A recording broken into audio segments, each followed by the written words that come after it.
Esta conferencia comenzará a grabarse.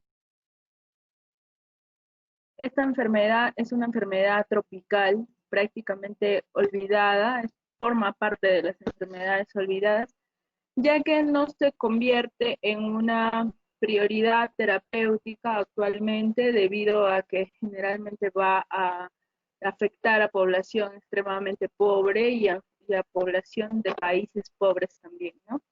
Entonces, en Latinoamérica más o menos somos 21 los países que sufrimos con esta enfermedad de Chagas y que nos va a conllevar una alta carga de mortalidad y morbilidad, debido a que es una enfermedad que a largo plazo va a resultar discapacitante para muchos pacientes. Entonces, esta enfermedad se ha convertido también en emergente en varios países europeos debido a la migración y debido a que hay algunas novedades respecto a su transmisión, de los cuales vamos a hablar seguidamente, ¿no? Este es el contenido de la exposición. Vamos a hablar de la epidemiología, la clínica, el diagnóstico. Vamos a hablar de algunos ensayos clínicos que se han realizado para su manejo y por último de cómo podemos prevenirla, ¿no? Entonces, es una de las enfermedades endémicas en Latinoamérica y se está volviendo también endémica, exportada a varios países de Europa debido a la migración. A forma de introducción, tenemos que recordar que esta enfermedad es producida por un parásito, el Trypanosoma cruzi. Este Trypanosoma cruzi es un parásito intracelular de forma obligatoria y se transmite a través de las picaduras de algunos insectos hemípteros, sobre todo los triatominos o los del género Triatoma. Pero vamos a ver que no es el único género que va a transmitir la enfermedad. Entonces, ¿se ha convertido en un problema de salud pública? Sí, porque es por dos motivos.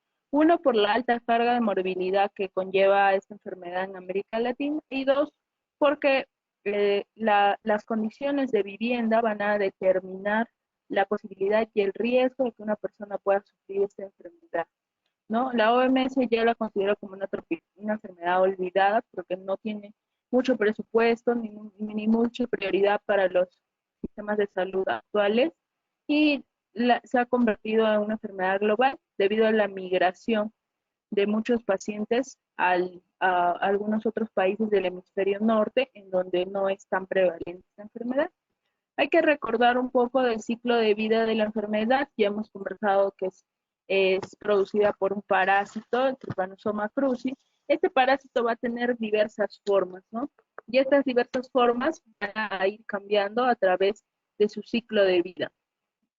Entonces, lo primero que tenemos que conocer es que el vector transmisor, que es el hemíptero, generalmente del género Triatominos, tienen dos estómagos, ¿no? Un estómago, o se puede decir probóscide anterior y una posterior. Entonces, mientras estén los parásitos en su probóscide anterior, van a estar en forma de tripomastigotes o de amastigotes. Entonces, estos amastigotes van a estar convirtiéndose a tripomastigotes en este intestino anterior o probóscide anterior, y al pasar al intestino posterior van a adquirir ya la forma infectante, que es el tripomastigote metacíclico. Esta forma infectante es importante porque se preguntan los exámenes de admisión a ENAM, a salud, y hay que tenerlo en cuenta, ¿no? Es la forma infectante para el humano, la forma de tripomastigote metacíclico. Así es como va a colonizar el intestino posterior del triatomino, y este triatomino pues va a excretar los tripomastigotes metacíclicos, y esta excreta va a llegar a parar a la superficie de la piel del humano potencialmente infectado, ¿no? Entonces, estos triatominos se van a alimentar de sangre. Sin embargo, durante la picadura no es que van a infectar al humano, sino van a picarlo para alimentarse de su sangre, y de forma contigua esta excreta del triatomino conteniendo los tripomastigotes metacíclicos van a poder ingresar a través de esta ranura o a través de esta perforación o a través de esta solución de continuidad que quedó en la piel, ¿no? ¿Dónde se realizan estas picaduras? Por lo general se pueden realizar en los miembros superiores o en la cara de de los humanos afectados, ¿no? Generalmente se producen durante la noche, en una zona oscura. Por ese motivo, nosotros tenemos una lesión primaria de inoculación que se puede llamar chagoma, ¿no? Este chagoma generalmente, históricamente se ha descrito ubicado alrededor del párpado o también en el ojo, debido a que el ingreso es por la conjuntiva ocular. No necesariamente ingresó a la excreta por la solución de continuidad, sino que por contigüidad cayó a la conjuntiva ocular y se produce un chagoma, que generalmente puede ser ocular o periocular en los pacientes más vulnerables, que son los niños y preadolescentes. También pueden haber lesiones en otras partes del cuerpo, como por ejemplo los brazos, y una vez que ingresa el parásito a la circulación general, estos tripomastigotes metacíclicos van a convertirse y van a completar aquí su ciclo en el intracelular, tanto en los macrófagos, pueden ser en los glóbulos blancos, en los glóbulos rojos, pero generalmente en los macrófagos van a completar su ciclo intracelular convirtiéndose a amastigotes. Estos amastigotes van a tener la capacidad característica de que solamente van a poder vivir de forma intracelular. Fuera de la célula, los amastigotes van a morir. Entonces, estos amastigotes se reproducen dentro de la célula por fisión binaria y van a destruir la célula una vez que la llenan o llenan el citosol, y la van a destruir y van a salir a la circulación general para seguir produciéndose, para seguir reproduciéndose por fisión binaria o para convertirse en tripomastigotes nuevamente. Estos tripomastigotes van a salir a la circulación general y pueden ser nuevamente succionados o deglutidos por el triatomino, que va a picar al individuo que está infectado y va a succionar los tripomastigotes por medio de la sangre. O también pueden infectar otras células del cuerpo, ¿no? Y este es el ciclo de vida del Trypanosoma cruzi. Entonces, una vez que el triatomino vuelve a ingerir los tripomastigotes en su intestino anterior, estos tripomastigotes se podrán convertir a tripomastigotes metacíclicos, pasar al intestino posterior y nuevamente continuar el ciclo de vida normal. Tengamos en cuenta que la forma infectante para el humano es el tripomastigote metacíclico y la forma infectante para el vector, es decir, para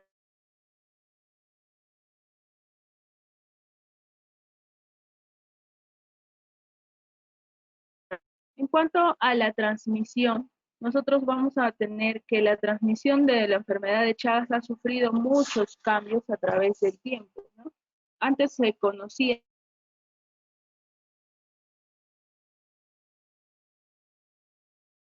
principal actualmente, que es la que nos sirve para conocer el ciclo de vida.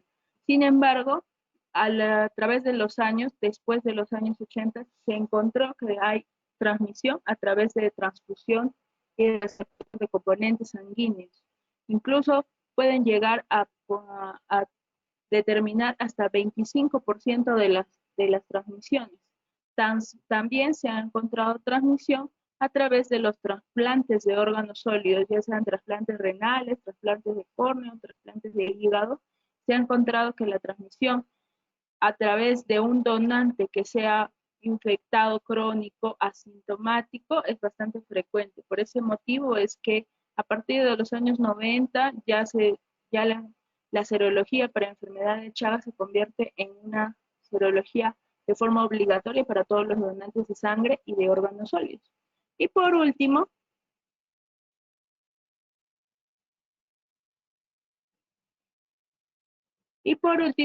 se ha encontrado la forma de transmisión a través del consumo de agua contaminada o comida contaminada. Esta es una forma de transmisión un poco novedosa para nosotros, ¿no? Debido a que no se conocía esta posibilidad de que se pueda transmitir la enfermedad de Chagas por agua contaminada. Y a partir de 1992 más o menos empezaron a reportar los primeros brotes de enfermedad de Chagas debido al consumo de agua contaminada o alimentos contaminados. Entonces, recordemos que esta es la principal, la forma vectorial por hemípteros del género Triatoma, también pueden ser del género Pastrongyllus o Rhodnius, pero el principal es el más conocido, Triatoma, ¿no? El popular chinche o Triatoma infestis. ¿Listo? Entonces, como les mencionaba, a partir del año 90 se empezaron a reportar casos de transmisión por consumo de agua contaminada. Entonces, el 2007, por ejemplo, se reportó un brote bastante grande en Caracas, Venezuela, de, que se produjo en una escuela en donde un conjunto de escolares y un conjunto de maestros que consumían el alimento dado por el Estado y preparado de forma masiva, empezaron a tener ausentismo laboral, ausentismo a la escuela. Entonces empezaron a hacer los estudios de seguimiento epidemiológico para saber el motivo del ausentismo de la escuela. Entonces empezaron a hacerle serología y encontraron que varias personas, aproximadamente 25 de ellos, tuvieron serologías positivas para enfermedad de Chagas o incluso protis positivo para Trypanosoma cruzi. Entonces empezaron a hacer los estudios y encontraron que la mayoría de estos pacientes se habían infectado consumiendo agua contaminada, ¿no? Lo que ellos consumieron para infectarse era un jugo de frutas que normalmente se preparaba para toda la escuela en el 2007. Entonces, hicieron el seguimiento de los pacientes comprometidos y encontraron que llegaron a ser hasta 119 casos confirmados, ¿no? Entonces, empezaron a hacerles el seguimiento para saber cuántos de ellos confirmaban realmente la enfermedad. Encontraron casos no determinados en 16, 103 casos confirmados y 881 casos descartados.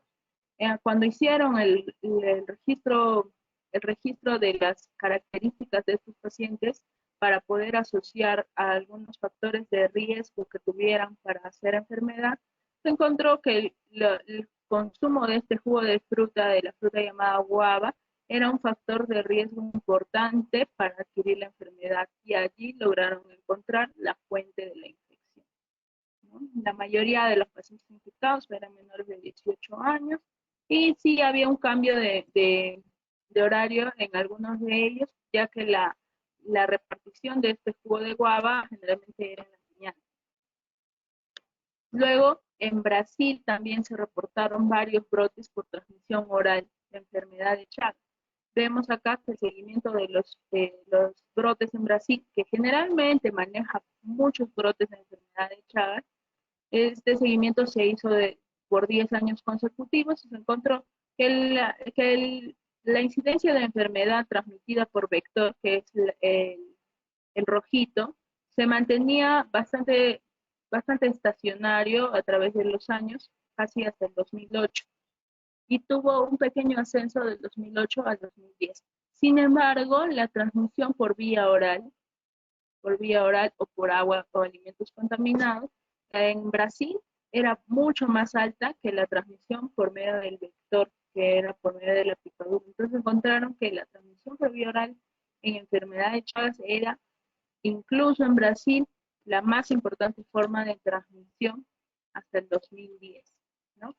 Entonces, a partir del año 85 se empezó a hacer un buen control vectorial y también en los bancos de sangre, con serologías para los donantes de sangre, y así logramos disminuir la incidencia de la infección en la población general, ¿no? Vemos que el riesgo a partir del 85 en que se instaura la serología para enfermedad de Chagas en los bancos de sangre y se empiezan a hacer controles del vector, empieza a disminuir con el número de infectados también en disminución actualmente y el número de casos por año también está en disminución y se espera que se siga en disminución. Sin embargo, todavía tenemos 21 países endémicos en enfermedad de Chaga y al menos unas 12.000 muertes por año debido a esta enfermedad y se piensa que todavía hay un subregistro de muertes. Por lo tanto, no deja de ser importante, ¿no? El Perú está considerado dentro de América Latina como un país de transmisión baja o de incidencia baja, a diferencia de algunos otros como Bolivia, que tiene un poco más de alta incidencia, ¿no? Entonces, Perú todavía no tiene tantísimos infectados, sin embargo, todavía es una enfermedad bastante importante, sobre todo a nivel del sur del país. Y dentro del país, pues los departamentos que presentan casos de enfermedad de Chagas generalmente vienen a ser los departamentos de Arequipa, Moquegua, algunos casos de San Martín y Cajamarca, y algunos casos de Loreto también. ¿Y por qué motivo en estas zonas? Es por la convivencia entre los transmisores y los hospederos, ¿no? En muchas partes del país hay hospederos crónicos de enfermedad de Chagas, los cuales van a estar eh, compuestos por animales domésticos y en algunos otros casos animales silvestres, sobre todo en la parte occidental del Perú, ¿no? Entonces vemos acá que los departamentos más afectados desde el año 2017 eran Arequipa y San Martín. Estos dos departamentos tienen alta prevalencia de enfermedad de Chagas, pero de lejos el departamento de Arequipa es uno de los más afectados. Cajamarca también suele tener años en los que va a notificar varios casos y Lambayeque también, ¿no? ¿Por qué motivo Cajamarca y Lambayeque? Porque se ha encontrado que aquí la incidencia de enfermedad que tiene a los roedores como huéspedes es bastante alta. Listo, entonces tenemos que uno de los factores de riesgo para que tengamos una incidencia alta,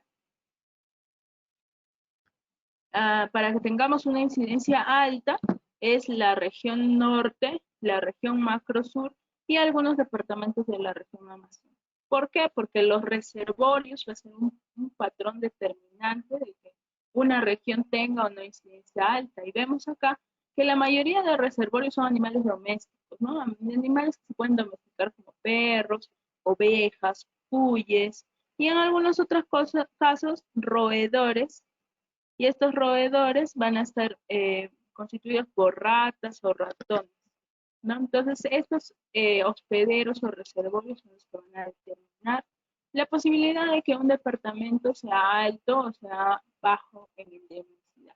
Y aquí tenemos a los transmisores o a los vectores, ¿no? Que generalmente es Triatoma infestans el más conocido, pero hay otros tipos de chinches como el Pangiostrongylus. Entonces, estos pueden colonizar varias zonas del Perú, sobre todo van a tener alta incidencia en zonas donde no haya buena higiene ambiental de tipo aire.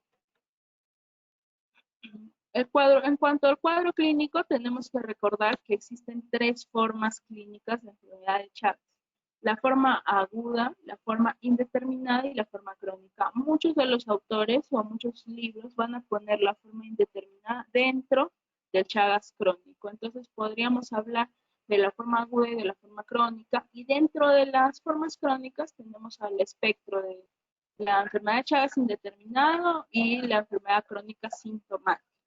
Como vamos a ver acá, va a variar mucho el espectro clínico de acuerdo o no a la presencia de síntomas, ¿no?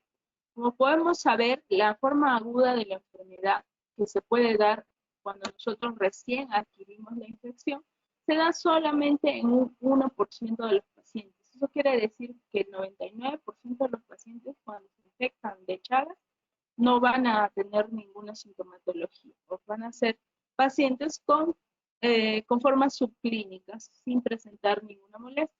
Solo 1% de ellos pueden hacer síntomas, y dentro de este 1%, hasta el 5% de este 1% puede llegar a ser una forma fatal de Chagas agudo o miocarditis aguda que lo puede llevar a la muerte.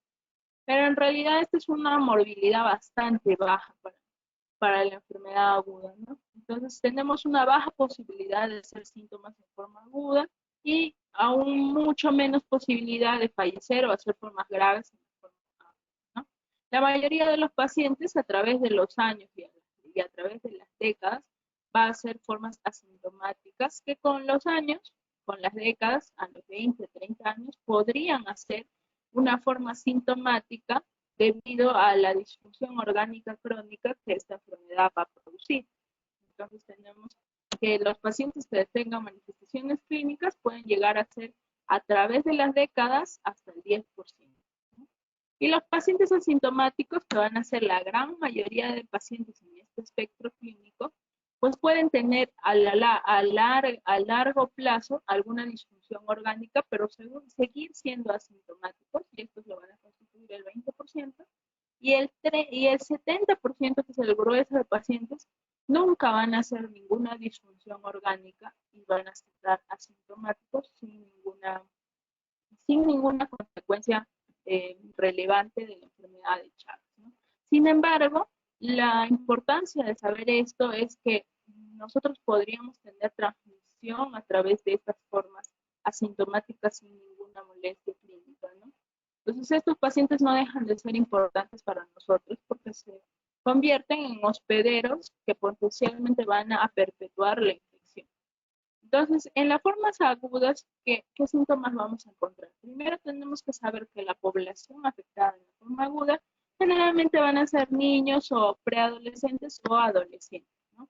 Generalmente menores de 10 años, porque estos niños en las zonas más afectadas de Chagas, duermen en condiciones un poco con fuera de higiene o un poco en habitaciones muy poco ventiladas que van a hacer que predomine la estancia del vector.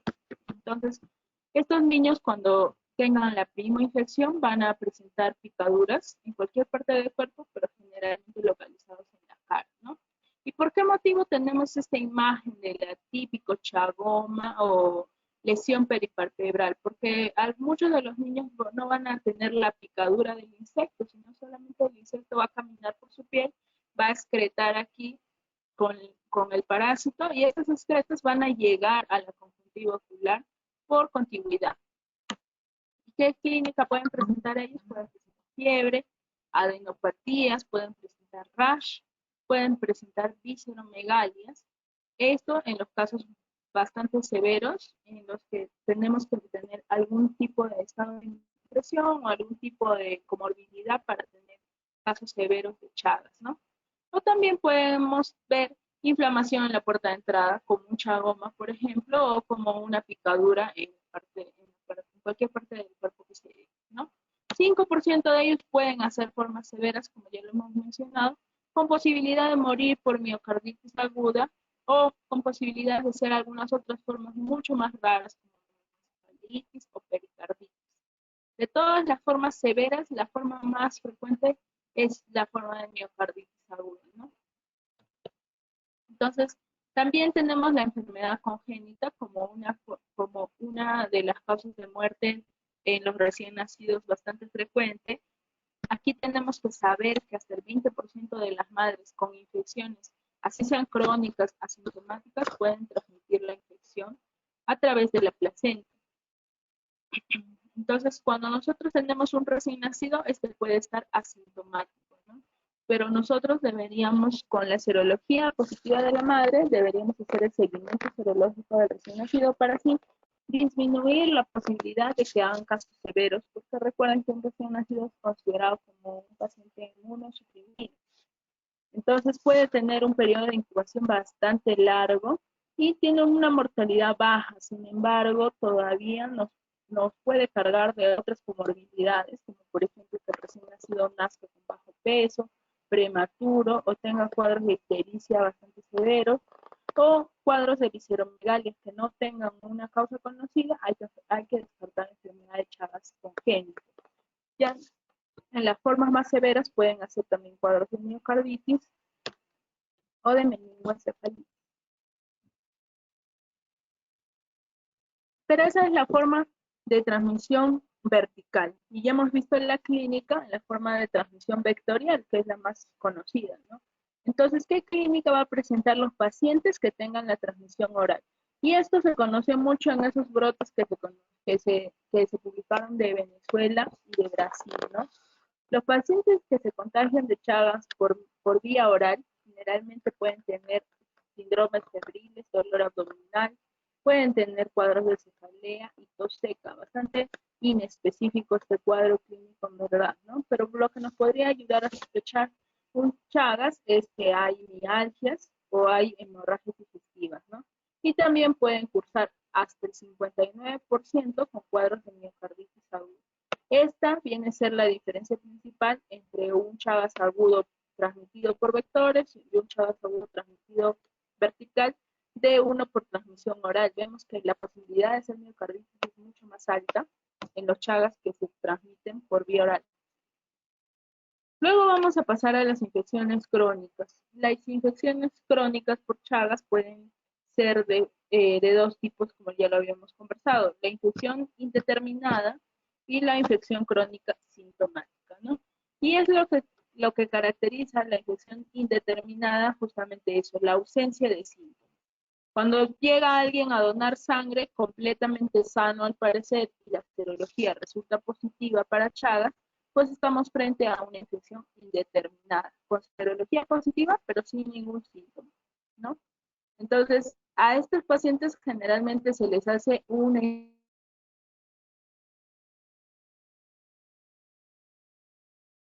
se puede hacer mediante radiografía de tórax, EKG y si es necesario una ecocardiografía, si es que encontramos alguna alteración en el EKG o en la radiografía, una ecocardiografía o una endoscopía y colonoscopía para descartar complicaciones gastrointestinales.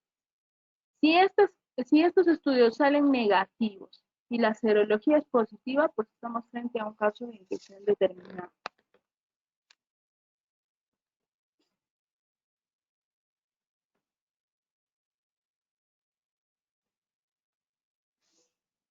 Entonces, cuando nosotros estemos frente a una infección determinada por Chagas, podríamos tener un buen pronóstico respecto a la posibilidad de que en el futuro puedan desarrollar síntomas. Sin embargo, estos pacientes también van a meditar un tratamiento, ¿no? Solo 30% de ellos podrían en el futuro desarrollar un daño cardíaco, que es lo que más se teme, y qué es lo que más se busca en los casos de infección crónica sintomática, ¿no? Que es el otro espectro de infección crónica. Una vez que nosotros hagamos un daño de órgano debido a una infección crónica por Chagas, este parásito va a tener tropismo por algunos tejidos, sobre todo por el tejido miocárdico y también por el tejido estriado del tracto gastrointestinal y en algunos muy pocos casos compromiso neurológico, ¿no? Que se ve de forma un poco más severa. Entonces, el principal órgano afectado va a ser el corazón y la patogenia o los mecanismos por los cuales se va a dañar el corazón en la enfermedad de Chagas son varios. Va a haber un principal mecanismo que es un daño directo del parásito hacia el tejido cardíaco, ¿no? Hacia el miocito. Entonces, este daño directo se va a dar debido a la multiplicación intracelular de los amastigotes del parásito. Luego va a haber un daño de tipo indirecto producido por las inmunoglobulinas o por las células inmunológicas del hospedermis. Este daño indirecto puede ser de tipo parásito específico o inmunidad no específica. ¿Qué quiere decir esto? Quiere decir que nosotros cuando tenemos una infección parasitaria podemos empezar a activar macrófagos o algunos linfocitos que van a tratar de eliminar el parásito y en este intento de eliminación van a dañar el miocardio, ¿no? Y si no logramos eliminar el parásito hasta aquí, pues vamos a empezar a producir anticuerpos. Y esta producción de anticuerpos indirectamente también pueden causar daño para las células del miocardio. El otro mecanismo por el cual se puede causar daño es por el mecanismo trombótico, ¿no? ¿Por qué? Porque va a existir una agregación plaquetaria en los vasos sanguíneos o en la microvasculatura del miocardio, y esta agregación plaquetaria también con el tiempo lo que le va a crear es, le creará al tejido miocárdico un envejecimiento prematuro. Y por último, el daño autoinmunitario, que viene a ser uno de los daños más severos que pueden causar en el miocardio, ¿no? Es debido también a la liberación de sustancias tóxicas o de sustancias proinflamatorias, citoquinas, bradicininas, y al daño anticuerpo específico dirigido. Inicialmente es el parásito, pero por algún error genético va a causar daño en el miocardio, ¿no? Entonces, los síntomas iniciales que se van a dar debido a este daño miocárdico, que se va a dar en el 20-30% de los pacientes con Chagas crónico, van a ser inicialmente de forma asintomática, es decir, los pacientes van a empezar a tener bloqueos de rama, o bloqueos de rama izquierda, o bloqueos de rama derecha, o su ventrículo izquierdo se va a empezar a movilizar de forma no adecuada. Sin embargo, el paciente va a estar asintomático. Y ya una vez que lleguemos a las disfunciones ventriculares severas, recién vamos a comenzar a presentar síntomas, ¿no? Ya cuando el paciente haga bradicardia severa o bloqueos severos o taquicardias y extrasístoles, recién vamos a poder identificar algún síntoma. Entonces, estas cardiopatías por Chagas ya se han estudiado a lo largo del tiempo y han encontrado algunas puntuaciones, por ejemplo, Ratzig-Zak et al. Encontró alguna puntuación que puede predecir la mortalidad a los 5 años de algunos pacientes, dependiendo de que sumen o no algunos puntos para determinar este factor de riesgo, ¿no? Estos son los factores de riesgo que Razi determinó. Uno de ellos era tener una clase funcional 3 o 4. Estas clases funcionales van a depender de los síntomas cardíacos que tengas o de la capacidad que tenga el paciente para agitarse o agotarse. Si es que presenta o no cardiomegalia en la radiografía de tórax o en la ecocardiografía, si tenemos alguna anomalía de los movimientos de la pared segmentaria global en la ecocardiografía, o si hay taquicardias ventriculares, o si se evidencia el voltaje del QRS bajo. Este voltaje de QRS bajo se evidencia cuando hay mucho crecimiento ventricular. Los pacientes varones tienen 2 puntos más en los factores de riesgo y al final sumamos los puntos para clasificarlo en riesgo bajo, que van a tener una mortalidad del 2%, riesgo intermedio, con una mortalidad a los 5 años del 18%, y riesgo alto, con una mortalidad bastante alta, del 63% a los 5 años. Y luego, 2 años después, Rivero et al. También hizo un score para determinar el riesgo de morirse a los 5 años, ¿no? Y encontró solamente estos 3 factores de riesgo en su score, y los 3 requieren algún examen auxiliar, que sea una ecocardiografía o un electrocardiograma. Entonces, estas evaluaciones de riesgo son importantes, sobre todo cuando tengamos pacientes Chagas crónico indeterminado, ¿no? No tienen síntomas, pero nosotros deberíamos estar buscando por allí algún riesgo. Listo. Otro de los compromisos menos frecuentes que el compromiso cardíaco, pero que también causa una enfermedad, es el compromiso del tracto gastrointestinal. Este compromiso es poco frecuente, sin embargo, sobre todo en los pacientes que tienen infecciones muy crónicas, más de 20 años de infección, es bastante frecuente encontrarlos, ¿no? Y los órganos más afectados van a ser el esófago y el colon. Entonces, el esófago puede causar megaesófago porque la destrucción de las fibras musculares estriadas que están dentro del circular interno o el externo del músculo del tubo digestivo va a causar una dilatación del tracto digestivo, y esta dilatación pues va a alterar su motilidad, y al alterar la motilidad se va a dilatar mucho más. ¿Y qué va a causar? Reflujo gastroesofágico, disfagias, odinofagias. Hay enfermedades por aspiración y regurgitación posterior, ¿no? Y en el megacolon, pues lo que se va a causar inicialmente es el estreñimiento, ¿no? El estreñimiento y el crecimiento exagerado del colon. Entonces, también puede haber un compromiso del sistema nervioso, causando strokes cardiogénicos o polineuropatías o parestesias o convulsiones. Pero estas complicaciones son mucho menos frecuentes. En cuanto a la inmunosupresión, también es un punto importante que se debe de tratar en la enfermedad por Chagas, porque ya tenemos muchas enfermedades que causan inmunosupresión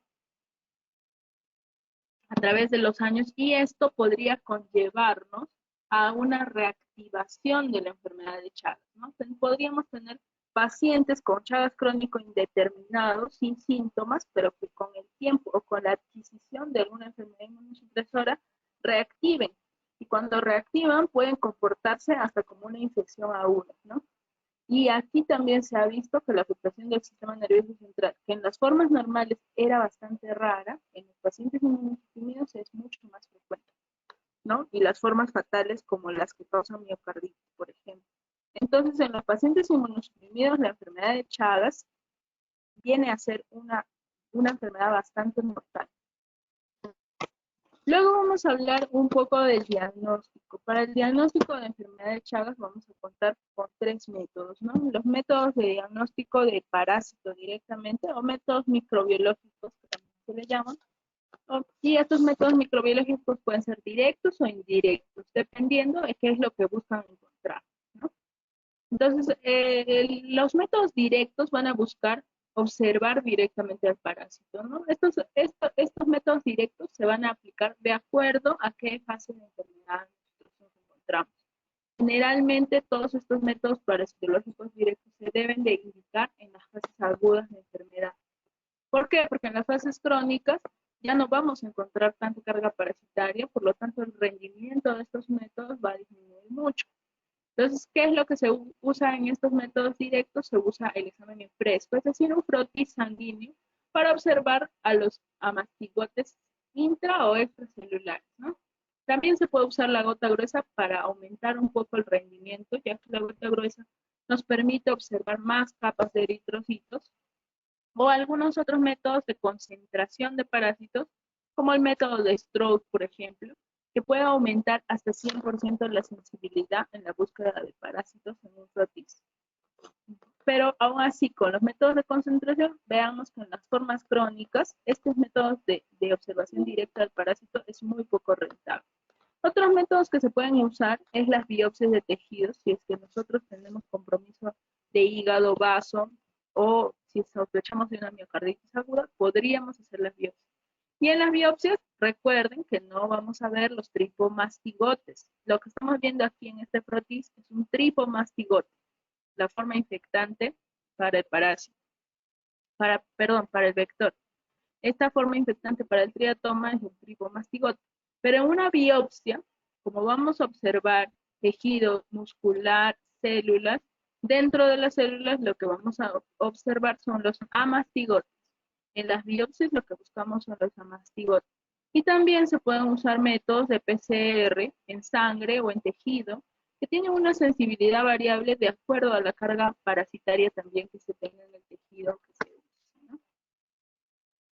Existen los métodos indirectos, que de lejos es uno de los métodos que nosotros más usamos y es los métodos que usa también Banco de Sangre y también todas las entidades que se dedican a testear embarazadas y a testear personas de riesgo, ¿no? Entonces, estos métodos se van a aplicar más en la fase crónica y consisten en cultivo del parásito. Este cultivo se debería de hacer en células vivas.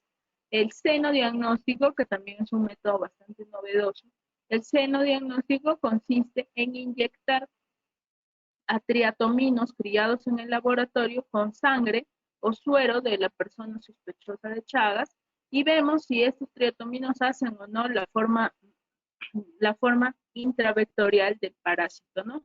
Si hacen enfermedad posterior y se hace un estudio de sus intestinos medio y posterior y encontramos parásitos, pues es un seno diagnóstico positivo. También se puede usar la inoculación en animales. Y aquí falta la hemaglutinación indirecta, ¿no? Estos métodos de hemaglutinación son métodos que buscan la detección de anticuerpos, ¿no? Esta detección de anticuerpos que se hace por serología se usa bastante en los bancos de sangre, ¿no? Esta detección de anticuerpos, la mayoría va a tener varios métodos, ¿no? Pero todos van a buscar anticuerpos de tipo IgG. Entonces, los anticuerpos se pueden buscar por métodos de IFI, de ELISA, hija de complemento o por aglutinación en látex, pero todos buscan dosaje de IgG. Entonces, una vez que nosotros tengamos estos resultados, ya sea directos, indirectos o serológicos, vamos a tener definiciones de caso, que, bueno, el Ministerio de Salud no actualiza aún las definiciones de caso desde el 2017, pero tiene algunos criterios bastante claros ya.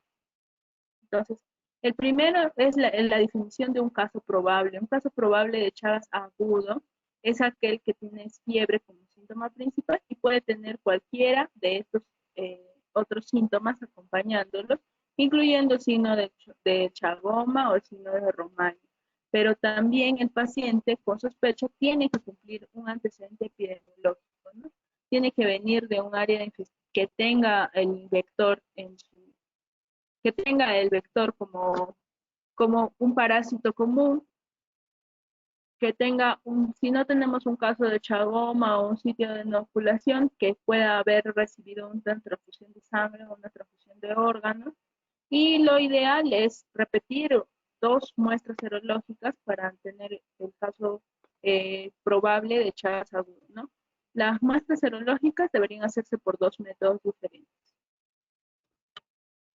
Luego, una vez que nosotros tenemos un caso probable, vamos a buscar convertirlo en un caso confirmado, ¿no? Este caso confirmado solamente se va a confirmar si es que nosotros logramos visualizar el parásito o podemos aislarlo mediante una técnica molecular, ¿no? Ya sea un flotis directo o un PCR. Entonces, estas son las definiciones de caso de Chagas agudo probable y también existen definiciones de caso para la enfermedad de Chagas congénita probable, ¿no? Estos van a ser generalmente pacientes recién nacidos o menores de 1 año de edad que tengan como antecedente epidemiológico que su mamá haya sido positiva para serología de Chagas, ¿no? Y se confirma siempre y cuando se pueda demostrar la presencia del parásito, ya sea por visualización directa o la presencia de un anticuerpo específico materno, ya sea, por ejemplo, un anticuerpo tipo IgM, detectado a los 9 y a los 12 meses del nacimiento. ¿Por qué? Porque estos anticuerpos específicos pueden atravesar la placenta. Y una vez que atravesan la placenta, pueden estar positivos en el recién nacido hasta los 9 meses. Entonces, nosotros esperamos 9 meses para dosarle los anticuerpos al recién nacido y si estos anticuerpos son positivos y se mantienen positivos a los 12 meses, ya se ha descartado que sean anticuerpos que hayan sido transmitidos de madre a hijo, sino que son anticuerpos producidos directamente por el niño. Entonces estamos frente a un caso confirmado de Chagas congénita, ¿no? Y para los casos crónicos, en realidad solamente nos vamos a valer de las pruebas de tamizaje serológico, ¿no? Entonces, una vez que nosotros tengamos un paciente asintomático y le hacemos un tamizaje y sale positivo para Chagas, lo ideal es repetirle la serología por un método diferente, ¿no? Y si esta otra prueba serológica sale positiva, ya confirmamos la infección crónica por Chagas. Y si hacemos un senodiagnóstico o un método de PCR, también nos ayuda a confirmar el Chagas crónico. Luego, otro punto importante e interesante de tratar en Chagas es el tratamiento, porque no existe un tratamiento antiparasitario específico para tratar el Chagas. Y hay muchas dudas porque esta es una enfermedad que tiene un espectro bastante amplio. Tenemos agudo, congénito, crónico, con cardiopatía, sin cardiopatía. Entonces tenemos bastantes escenarios en los cuales nosotros vamos a determinar si dar o no tratamiento y si nos va a salir esto beneficioso o no, ¿no? Entonces, los fármacos antiparasitarios que se estudiaron para Chagas a nivel, en toda la historia, fueron varios, pero 2 fueron los más importantes, Besnidazol y Nifurtimox. De estos, se encontró que estos 2 antiparasitarios tienen buena acción contra Chagas, sin embargo, no nos ofrecen una cura, es decir, una eficacia del 100%, ¿no? La eficacia de los antiparasitarios va a variar dependiendo la fase de la enfermedad en la que nos encontramos. Encontrando la mejor de los resultados terapéuticos en los casos de infección congénita, ¿no? En los casos de infección congénita que se traten con antiparasitarios, vamos a tener casi un éxito clínico del 100%, es decir, una erradicación total del parásito, ¿no? Si estamos frente a un Chagas agudo, que no sean recién nacidos, la eficacia va a disminuir hasta un 60-80%. Y en los casos crónicos, vean aquí, la eficacia es mucho menor todavía, ¿no? 15-35%. Entonces, es en estos casos crónicos en los que tenemos que ponernos a decidir si nos va a beneficiar o no dar tratamiento, porque estos antiparasitarios no son de todo inocuos, tienen varios efectos adversos, como pueden ver acá, ¿no? Los efectos adversos en algunos casos son graves. Entonces, tenemos que plantear bien la posibilidad o no de dar tratamiento. ¿En qué nos ayuda el tratamiento en la fase aguda, no? Con una efectividad del 60-80% nos ayuda a disminuir la severidad de los síntomas, disminuye la duración clínica de la enfermedad y disminuye la parasitemia. Por lo tanto, va a disminuir también la posibilidad de que hagamos enfermedades crónicas o difusión orgánica en el futuro, ¿no? Entonces, en los niños, ¿qué se ha encontrado? Porque los niños son una de las poblaciones más afectadas por esta enfermedad, ¿no? Se hicieron dos estudios randomizados, doble ciegos, controlados, que usaron la serología para seguimiento de los niños para buscar la eficacia del benzimidazol. ¿Y cómo resultó? A los niños que tenían serología positiva para Chagas, que fueron 130 niños en este primer estudio, los siguieron por 3 años y encontraron que el benzimidazol les causaba seroconversión a la mayoría de ellos en 58% versus el placebo, que no causaba, que solamente causaba seroconversión en 5% de ellos. Y en el otro estudio, que se estudiaron 106 niños que también fueron serológicamente positivos para Chagas y los siguieron por 2 años, encontraron que el benzimidazol se asociaba a mayor posibilidad de seroconvertir a los 2 años de seguimiento. Y les hicieron un seguimiento también con seno diagnóstico, ¿no?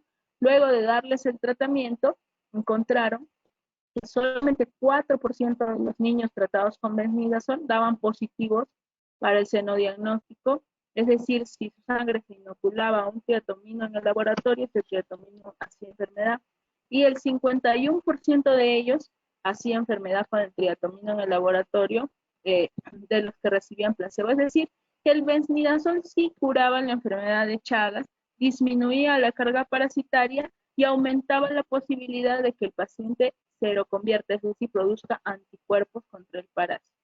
Entonces, en niños, el tratamiento antiparasitario de las infecciones crónicas tempranas sí es favorable, produce seroconversión y sí justifica el tratamiento en niños seropositivos como política de salud pública, ¿no?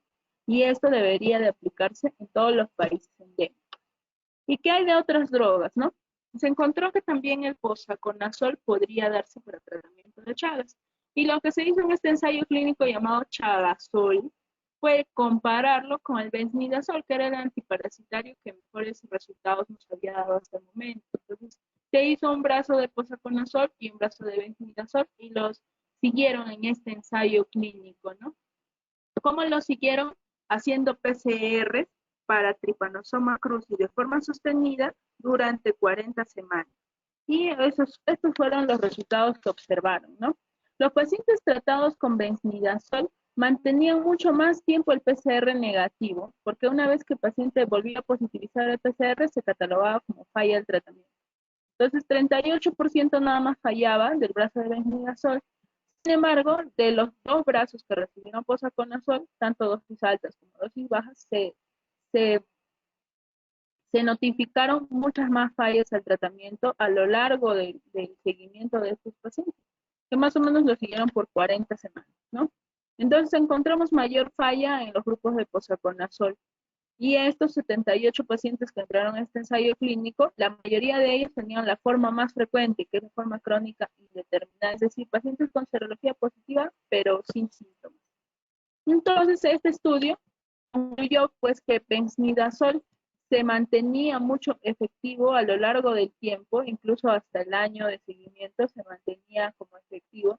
Sin embargo, posaconazol inicialmente sí daba una respuesta terapéutica positiva, negativizaban el PCR, pero a lo largo cuando iba pasando más el tiempo, íbamos siguiendo a los pacientes, las fallas del tratamiento se iban presentando con más frecuencia. Es decir, el PCR volvía a positivizar con posaconazol. Entonces aquí posaconazol no se comportó como un fármaco que sea mejor que benzimidazol o que ni siquiera llegue a ser igual que el benzimidazol. Entonces, ninguna ni altas dosis ni bajas dosis de posaconazol resultó conveniente. Y luego se hicieron la pregunta a los investigadores de si combinando ambas drogas lograban mejores resultados, ¿no? Entonces se preguntaron eso. Y si damos posaconazol más benzimidazol, hicieron este ensayo clínico de 3 brazos. El primer brazo de tratamiento con posaconazol solo, el segundo brazo con benzimidazol solo y el tercer brazo combinando benzimidazol más posaconazol. Todos estos los compararon con placebo y les hicieron seguimientos de PCR también hasta el día 180, ¿no? ¿Y qué fue lo que encontraron? En la población por intención a tratar, buscando el resultado, el outcome primario positivo, es decir, la eficacia clínica, mantener un PCR negativo y ver la posibilidad de respuesta al tratamiento, encontraron pues que en posaconazol solo la respuesta al tratamiento fue 13% nada más. En el tratamiento combinado, la respuesta al tratamiento fue 80%, en realidad es un buen porcentaje de respuesta al tratamiento. Y en el tratamiento con benznidazol solo todavía siguió superando el tratamiento combinado, ¿no? 86.7%. Entonces el tratamiento combinado no superó a benznidazol solito, solamente al inicio del tratamiento, en los primeros días del tratamiento, benznidazol más posaconazol, que es la raya verdecita, se pudo mantener casi igual que benznidazol solo. Pero en el seguimiento posterior, es decir, cuando ya acabó el tratamiento y siguieron a los pacientes con PCR para ver si había falla posterior, encontraron pues que posaconazol todavía tenía un rango de falla. Sin embargo, benznidazol conserva su eficacia, ¿no? Entonces, hasta aquí, posaconazol demostró que sí tenía actividad parasitaria durante el tratamiento, pero que a largo plazo fallaban más. Entonces, de todas formas, la monoterapia con benznidazol es superior, pero recordemos que no es una terapia 100% efectiva, 60 a 80% de efectividad en las formas crónicas indeterminadas, que son las más frecuentes, ¿no? Entonces, ahora lo que vamos a buscar es que si tratar a los pacientes en fase crónica nos, nos va a producir o no mejorías clínicas, es decir, menos complicaciones a futuro, que es la que nosotros queremos eliminar o lo que nosotros queremos evitar, ¿no? Que hayan complicaciones cardíacas. Entonces, en este ensayo clínico, lo que buscaron fue buscar complicaciones cardíacas a largo plazo una vez que nosotros damos tratamiento a los pacientes con Chagas crónico versus pacientes que no reciban tratamiento. Entonces, hicimos el seguimiento de pacientes entre 30 y 50 años, más o menos 566 pacientes, y se hizo el seguimiento para observar si progresaban o no a enfermedad cardíaca. Compararon un brazo dándole benznidazol y el otro brazo que le daba placebo. ¿Y qué encontraron, no? En estos pacientes con Chagas crónico, los pacientes que recibían benznidazol de lejos tenían menos progresión de cardiopatías a futuro que los pacientes que recibían placebo, con una diferencia estadística bastante notoria. Entonces, bien, vieron acá que en el seguimiento los pacientes que recibían el tratamiento con benznidazol tenían menos cardiopatías en el futuro, ¿no? La mortalidad sí no tuvo un cambio bastante grande, pero sí tuvo un cambio pequeño a favor del benznidazol y la seroconversión también fue a favor de benznidazol. Entonces, comparado con no tratar, sí, tratar con benznidazol los cuadros de Chagas crónico asintomático podría prevenir en el futuro la posibilidad de hacer cardiopatías crónicas o se asoció con reducción de la progresión de enfermedad, ¿no? Lo que midieron en este caso solo fue progresión de cardiopatía, pero se podría intuir que también podría ser favorable en cuanto a la progresión de enfermedad gastrointestinal. Luego se plantearon la pregunta de si ya hay compromiso cardíaco, es decir, el paciente ya hizo una cardiopatía dilatada, ya tiene insuficiencia cardíaca congestiva, ya tiene 50 años y el paciente ya hizo las complicaciones del Chagas, ¿sirve o no sirve tratar? ¿No? Entonces, para eso se hizo este estudio BENEFIT. Este estudio BENEFIT siguió a un grupo de pacientes entre 18 y 75 años que, aparte de ser positivos para Chagas, ya tenían evidencia de cardiomiopatía, es decir, ya tenían una cardiopatía dilatada o ya tenían insuficiencia cardíaca congestiva. Entonces vieron a ver si el benznidazol podía ayudarlos en algo o no versus placebo, ¿no? 1.400 se fueron al grupo de benznidazol y 1.400 al grupo de placebo. 97% de los pacientes tenían un estadio NIFA 1 o 2. Quiere decir que su daño cardíaco no era tan severo, recuerden. Los estadios NIFA 1 o 2 son daños cardíacos leves a moderados, pero ya tenían cardiopatía. Entonces lo siguieron por 7 años, que también es un buen rango de seguimiento para este tipo de enfermedades crónicas. ¿Y qué es lo que encontraron, no? El outcome primario o el objetivo primario que persiguieron fue progresión o no de cardiopatía. Entonces, ¿cómo midieron la progresión? Lo midieron con un outcome compuesto. Este outcome compuesto incluía muerte, si el paciente tenía arresto cardíaco, si presentaba cuadros de taquicardia ventricular, o si la falla cardíaca tenía un empeoramiento en los 7 años de seguimiento, o si tenía un stroke, o si requerían un trasplante cardíaco. Ese fue el outcome compuesto que persiguieron en este estudio clínico. Y al grupo de benzidazol les fue así, miren. 27% de ellos tuvieron algún tipo de compromiso cardíaco en el seguimiento y en el grupo de placebo 29% de ellos. Y cuando hicieron el cálculo estadístico, no salió estadísticamente significativo, es decir, los dos grupos no tuvieron ninguna diferencia. ¿Qué nos quiere decir esto? Que entre tratar y no tratar, una vez que ya se ha establecido el daño cardíaco, en realidad no tiene ningún beneficio dar benzimidazol, ¿no? Y también evaluaron algunos outcomes secundarios, como por ejemplo la seroconversión. Sí encontraron mayor seroconversión en el grupo de benzimidazol, pero recordemos que el objetivo de este ensayo fue ver si parábamos o no parábamos la progresión de enfermedad cardíaca. Entonces, en los pacientes con Chagas crónico que ya tengan una cardiomiopatía establecida, tratar con benzimidazol no reduce el deterioro clínico, es decir, no nos va a producir ningún beneficio versus no tratarlo, ¿no? Por lo tanto, en los pacientes con enfermedad crónica o enfermedad indeterminada, nosotros deberíamos inicialmente hacer una evaluación para ver si ya tenemos o no daño cardíaco. Idealmente con una radiografía, con un electrocardiograma o con una ecocardiografía, ¿no? Si nosotros no tenemos ningún cambio, pues estamos en un momento ideal para dar tratamiento. Deberíamos darle sus 2 meses de tratamiento antiparasitario recomendado para mejorarle a futuro algún tipo de progresión a enfermedad cardíaca. Si el paciente ya tiene la forma cardíaca, en realidad considerar el tratamiento va a depender del médico tratante, ¿no? Si ya tuviera la forma cardíaca o si ya tuviera la forma gastrointestinal. Hay que considerar tratar versus no tratar, porque recuerden que el tratamiento con benzimidazol también tiene efectos adversos. Sin embargo, cuando estamos frente a una infección aguda, ya sea infección aguda por Chagas adquirido o de forma congénita o frente a una reactivación en pacientes inmunosuprimidos, de todas formas está indicado darle tratamiento, ¿no? Solamente en las enfermedades crónicas es que nosotros deberíamos detenernos a pensar para ver si ya tiene o no el daño cardíaco establecido.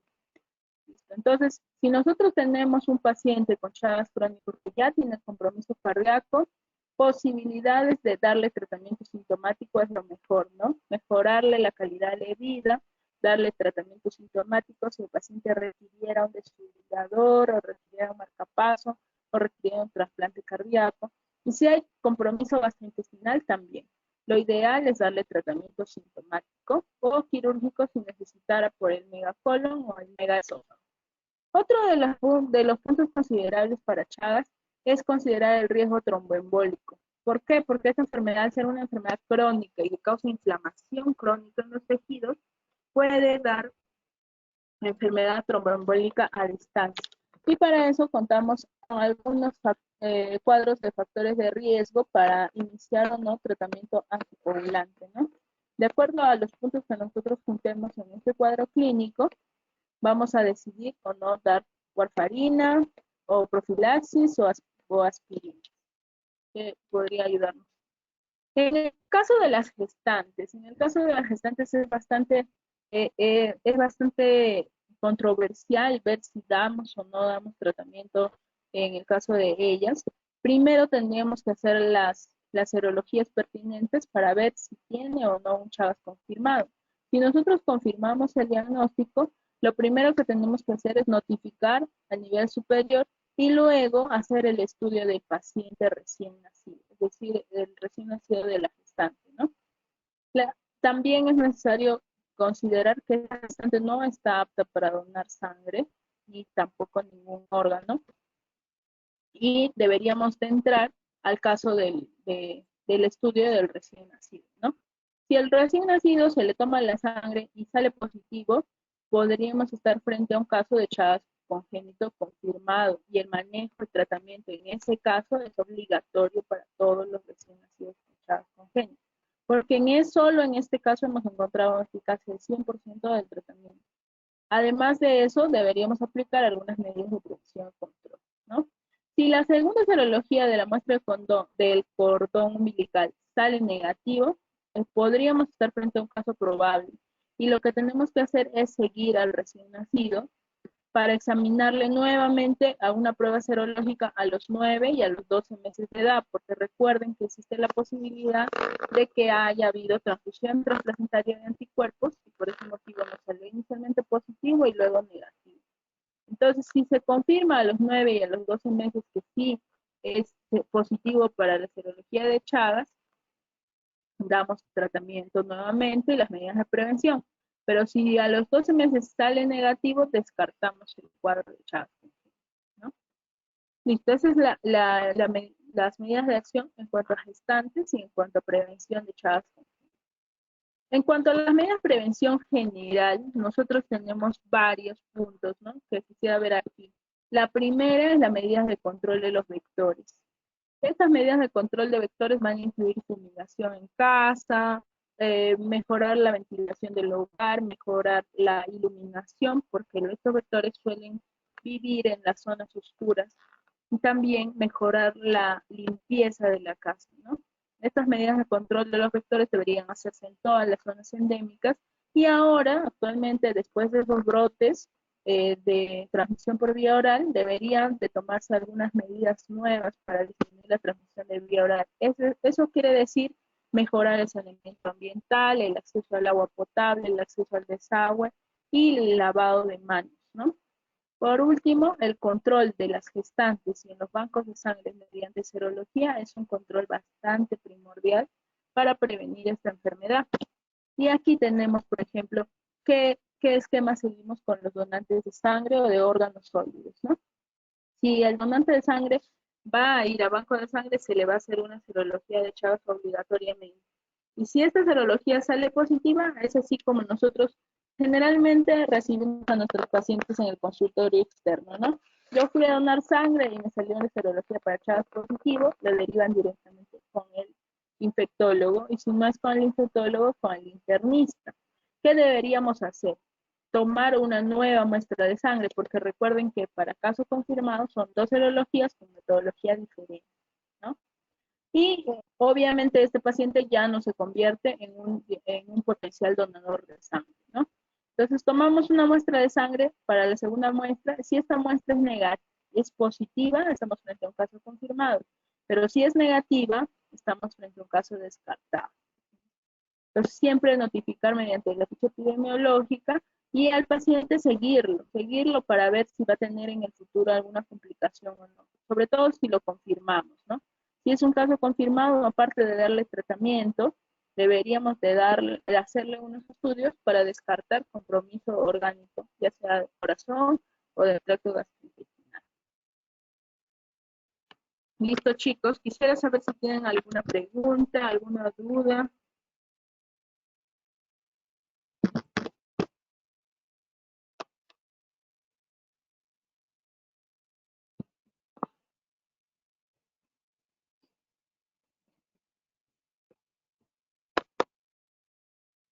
Pueden escribirla en el chat si tienen sus dudas. Sí, doctora.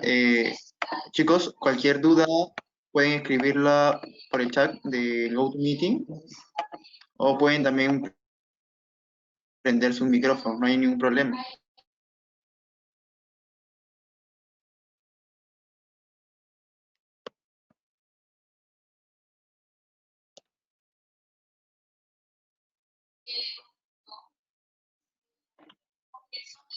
Bueno, doctora, bueno, acá hay una pregunta. La exposición ha sido muy clara, doctora. De verdad, muchas gracias. Y también con las actualizaciones también que he visto, doctora, muchas gracias también por eso. La pregunta es que mencionan es que en el Perú, ¿qué regiones tienen mayor prevalencia?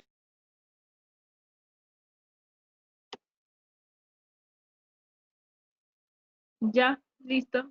¿Qué regiones tienen mayor prevalencia de enfermedad de Chagas? De lejos, Arequipa. De lejos, Arequipa tiene mayor prevalencia de enfermedad de Chagas, seguido de San Martín, Loreto y Cajamarca, que podrían pelearse el segundo lugar, ¿no?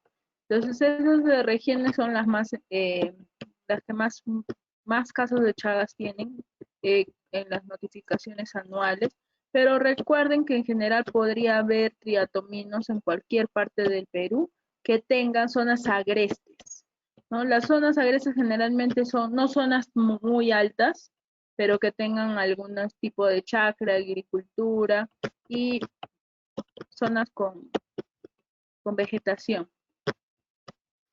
Entonces también recuerden que los triatomas siempre viven dentro de las casas en las zonas oscuras. Entonces esos son los departamentos con más afectación.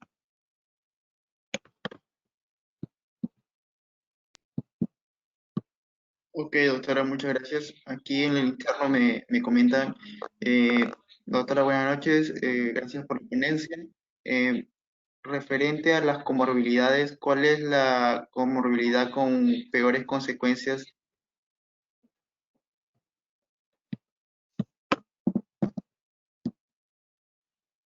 La comorbilidad con peores consecuencias para esta infección, en realidad sería tener algún tipo de inmunosupresión, ¿no? ¿Por qué? Porque tener inmunosupresión te va a predeterminar a ti a tener reactivaciones constantes de la enfermedad y a tener reactivaciones constantes, el daño orgánico suele hacerse mucho mayor y en menor tiempo, ¿no? Generalmente nosotros vemos las cardiopatías, por ejemplo, se van a producir a los 20 o 30 años de evolución, pero en los pacientes inmunosuprimidos hemos encontrado cardiopatías hasta en 5 años de evolución, ¿no? Entonces, infección por VIH, infección por diabetes, enfermedad renal crónica, tratamiento oncológico, todo ello va a requerir siempre el descarte de enfermedad de Chagas antes de darle el tratamiento inmunosupresor a un paciente. Pacientes oncológicos siempre entran a serología para Chagas obligatoriamente. Y si ellos salen positivos, pues se les inicia tratamiento antes de empezar el tratamiento inmunosupresor.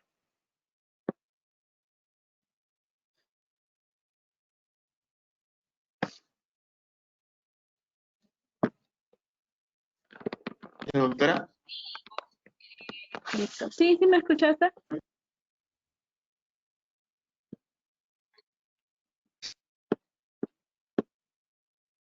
¿Aló? ¿Me escuchas?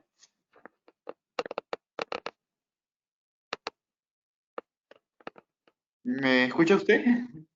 Sí, sí, te escucho bien. ¿Tú me escuchaste? No sé si se escuchó mi Ah, respuesta. ya. Sí, sí, doctora, sí, sí le puede escuchar la respuesta. Ya, gracias. ¿Hay alguna otra consulta?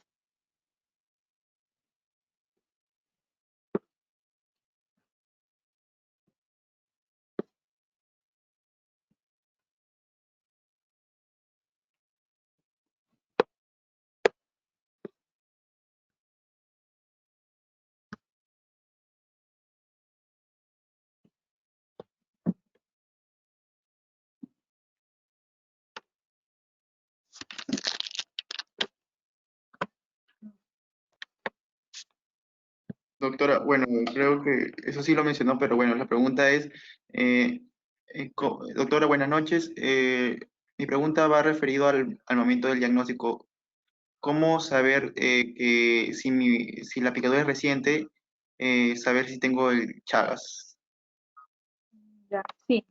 Si la picadura es reciente, tú estarías en una infección aguda. Recuerda que el periodo de incubación desde la picadura puede ser de 3 a 14 días. Y la enfermedad aguda puede durar hasta 6 semanas, es decir, un mes y medio. Entonces tienes un mes y medio para poder hacer el diagnóstico y generalmente en formas agudas el frotis es el método de elección, ¿no? Si no sale positivo del flotis, podría hacerse un PCR en sangre y luego de 4 o 6 semanas recién podrías hacer un dosaje serológico de inmunoglobulina.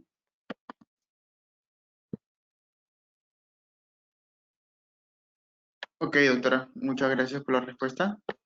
¿Alguna duda, chicos?